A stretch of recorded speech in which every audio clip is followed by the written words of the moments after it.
शेतीचं प्रचंड नुकसान झाल्यामुळे आज बार्शी तालुक्यातील शेतकऱ्यावर अन्याय आहे आणि उर्वरित मंडळ त्या ठिकाणी पाऊस कमी पडला असा कृषी विभागाचा आणि शासनाचा अहवाल असल्यामुळे ते नियमात बसता येत नाही म्हणून उर्वरित मंडळ आहेत. त्याही उर्वरित मंडळाला सततचा पाऊस, अतिवृष्टी, सततच्या मुसळधार पावसानं झालेल्या नुकसान भरपाईची रक्कम आणि उर्वरित मंडळ महसूल मंडळाचा समावेश करावा आणि फळबागेचे पंचनामे तत्काळ तहसील प्रशासन आणि कृषी विभागानं करण्यात यावे ही आमची रस्ता रोकोची मागणी आहे. सोयाबीन पिकाला भाव कमी आहे मित्रांनो, 4100 रुपये हमी भाव आहे, तर किमान त्या उत्पादन खर्चाला 6000 रुपये त्याला खर्च येतोय. शेती पिकं आज पाण्यात असल्यामुळे गेली 10 वर्ष झाले सोयाबीनचा भाव वाढलेला नाही आणि या महागाईच्या बाबतीत शेतकरी प्रचंड देशोधडीला लागलेला आहे. त्या ठिकाणी 250% आज या भारत देशातली महागाई वाढलेली आहे. मित्रांनो, शेतकऱ्याचं जीणं मुश्किल झालेलं आहे. शेतकरी आज आत्महत्येच्या उंबरठ्यावर आहे. तर याकरता या मागण्या कापूस असेल, सोयाबीन उत्पादक असेल, त्यांना प्रति क्विंटलला 7500 रुपयाचा हमी भाव सरकारने जाहीर करावा आणि बार्शी तालुक्यात सोयाबीन खरेदीसाठी शासकीय हमी भावानं खरेदी केंद्र चालू करावं अशी आमच्या मागण्या आहेत. शेतकऱ्याची संपूर्ण कर्जमाफी, शेतकऱ्यांचा सातबारा कोरा या माध्यमातून आम्ही आज लढा देतोय. शेतकऱ्यांवर प्रचंड कर्ज झालेलं आहे, त्यामुळे शेतकरी आर्थिक नुकसानीत आहे. या सर्व मागण्याची दखल घेऊन शासनानं कर्जमाफी करावी, सोयाबीन कापसाला भाव द्यावा आणि त्यामुळे शेतकरी आमच्या शेतकऱ्यांना न्याय देण्यात यावा. एवढीच माझी या रस्ता रोकोच्या आणि फळबाग पंचनामा चालू करावं अशी आमची मागणी सरकारकडे आहे. एवढं बोलून माझं भाषण संपवतो. जय हिंद, जय जवान, जय किसान. या बार्शी तालुका गेल्या वर्षी दुष्काळ सदृश परिस्थिती असल्यामुळे येथील तालुक्यातील या शेतकऱ्याचं फळ पिका जोपण्यासाठी आज त्यांना जिकिरीचं कष्ट लागलेलं आहे की ती फळबागा जोपण्यासाठी त्यांना भाड्यानं टँकर आणून त्यांनी ती झाडं झोपलेली आहेत आणि अशा अवस्थेमध्ये गेल्या वर्षीच्या सरकारनं त्यांचं पंचनामा करायचं सोडून सोयाबीनचं पंचनामा त्या शेतकऱ्यांनी त्या लिंबुणीच्या फळबागेमध्ये दुय्यम पीक घेतलं. मित्रांनो, महाराष्ट्र सरकार की आज शेतकरी उत्पादन वाढवण्याच्या मनस्थितीमध्ये असतो, कारण शेतकरी हा जगाचा पोशिंदा आहे, अन्नदाता आहे. अन्नाचं प्रोडक्शन जितकं वाढवता येईल त्याच्यासाठी तो सतत प्रयत्नशील असतो आणि अशा अवस्थेमध्ये काही शेतकऱ्यांनी त्या लिंबुणीच्या फळबागेमध्ये सोयाबीनचं दुय्यम पीक घेतलेलं होतं. मग पंचनामे आले आणि त्या पंचनाम्यामध्ये शेतकऱ्याला हे काही शासनाचा आदेश शेतकऱ्यापर्यंत पोहोचलेले नाहीत आणि पिकाचं त्या दुष्काळ सदृश परिस्थितीमध्ये येलो मोजॅकचा अटॅक आल्यामुळे या शेतकरी संघटनेनं येलो मोजॅकच्या अटॅकसाठी वारंवार तहसीलदारकडे, शासनाच्या दरबाराकडे निवेदनं देऊन त्याची मागणी केली आणि त्यामध्ये की दुष्काळ सदृश परिस्थितीमध्ये त्या फळबागाच्या अनुदानापासून जे काय शेतकरी वंचित ठेवलेले आहेत अशा सरकारनं सहानुभूतीनं फळबागाचा विचार करून त्या शेतकऱ्यांना स्पेशल असं की आज कृषी मंत्र्याकडे या फळपिकाच्या नोंदी आहेत, महसूलकडे आहेत आणि या नोंदीच्या आधारे त्या वंचित राहिलेल्या फळपीक बागायतदारांना शासनाने त्वरित एक्स्ट्रा बोनस अशा स्वरूपातून या शेतकऱ्यांनी ती फळबागा जिवंत ठेवल्या. मित्रांनो, सांगायला वाईट वाटतं, आज फळबागा झोपणं म्हणजे प्रत्येक माणसानं एखादं 10-20 वर्षापर्यंत आपलं पाल्य झोपल्यासारखी अवस्था त्या शेतकऱ्याची आहे आणि अशा शेतकऱ्यांनी जिकिरीनं फळबागा झोपल्या याचं शासनानं कौतुक करून त्यांना अनुदान देणं हे क्रमप्राप्त असताना या गेंड्याच्या सरकारने आणि प्रशासनाने त्यांना वंचित ठेवून त्यांना द्यावं लागणाऱ्या अनुदानापासून त्यांना एवढं मेटाकुटीस धरलेलं आहे.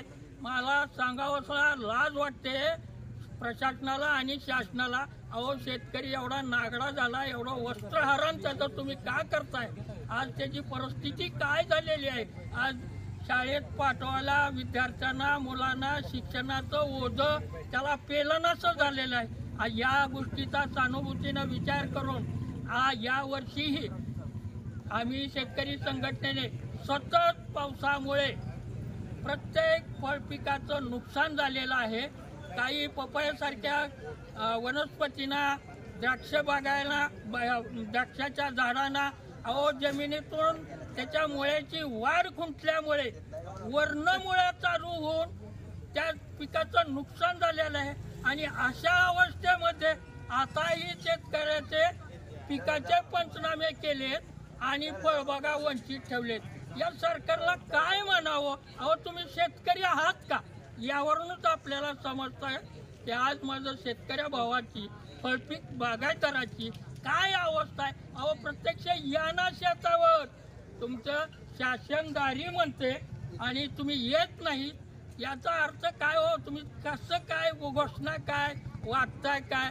माझी शेतकऱ्याला पुन्हा एक विनंती आहे, शेतकरी संघटनेच्या माध्यमातून आज जे काय वंचित ठेवलेले शेतकरी आहेत त्या फळबागापासून, त्या फळबागाचं नुकसान करण्याचे तातडीने पंचनामे द्यावेत. अन्यथा या बाबतीत शेतकरी तीव्र आंदोलन करील आणि येणाऱ्या आपल्या विधानसभेच्या निवडणुकीमध्ये तुम्हाला धडा शिकवील याची जाणीव ठेवा. आणि माझं पुन्हा दुसरं असं एक सांगणं आहे की मित्र, माझ्या शेतकरी भावांचं सरकार आणि प्रशासन कशी अडवणूक करते. आज शेतकऱ्याला PM सन्मान आणि नमो सन्मान या योजना जाहीर केलेल्या आहेत. शेतकऱ्यांना 4-4, 5-5 हप्ते भेटतात PMचे आणि मध्येच गायब होते की त्याचं ह्याच्यात चूक आहे, त्याच्यात चूक आहे. मित्र, त्या शेतकऱ्याचा काय दोष आहे? अधिकारी घोटाळा करणार आणि त्यांना हेलपाटे लावून त्रास देणार ही नैतिकता शासनाची योग्य नाही. त्यासाठी संघटना आपल्या शासनाचा निषेध करत आहे.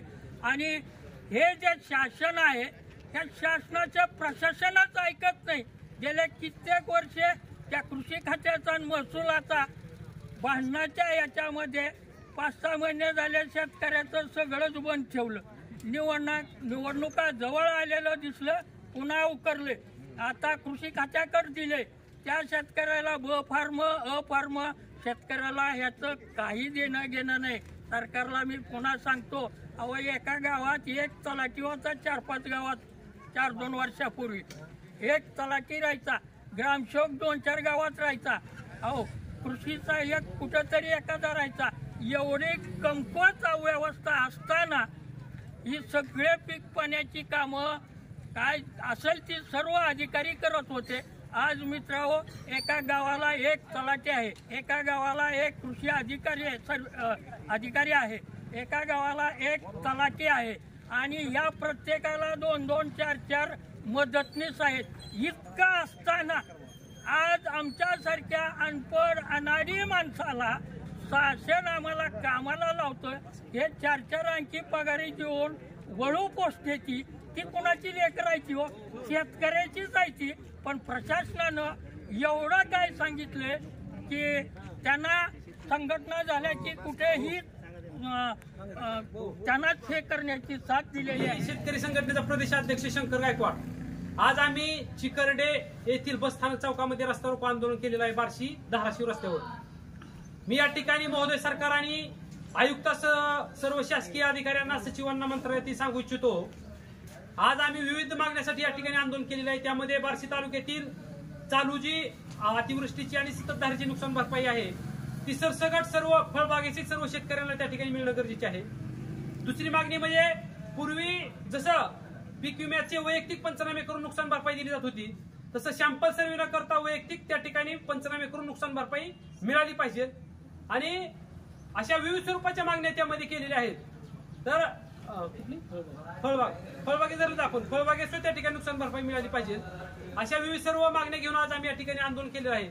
महोदय, सरकार आणि मंत्र्याला सांगू इच्छितो, जर 2023चा खरीप रब्बीचा आणि चालूचा खरीपाचा पीक विमा जर लवकर 10 दिवसाच्या आत नाही भेटला तर आम्ही तुमची दिवाळी आमचा शिमगा म्हणजे आम्ही सर्व मंत्र्यांच्या घरासमोर बंब आंदोलन करणार आहोत आणि आयुक्त कार्यालयासह पीक विमा कंपनीच्या सर्व राज्यस्तरीय कार्यालयावरती त्या ठिकाणी विविध स्वरूपाची आंदोलने करणार आहोत.